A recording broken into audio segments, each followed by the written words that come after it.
Alright guys, so we're going to try this with a jump pack I have down here to give it some extra power. And we'll be able to see the injectors and the sparks at the same time. So let's try this out and see what happens. And hopefully it won't start a fire.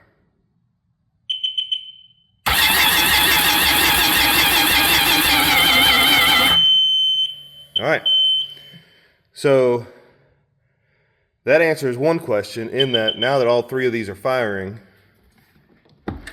it was probably because the battery was so dead. I couldn't see the spark, so let me close this barn door and see if we can't get it a little bit darker and see what we can see. Alright, here we go. Let's see if hopefully we can see the sparks.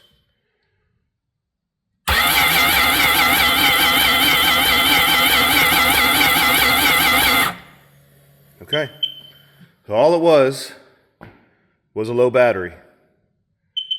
So now we get to put everything back, and then I'm going to go back and charge my jump pack, and we'll see if it doesn't work, if we can't get something firing then.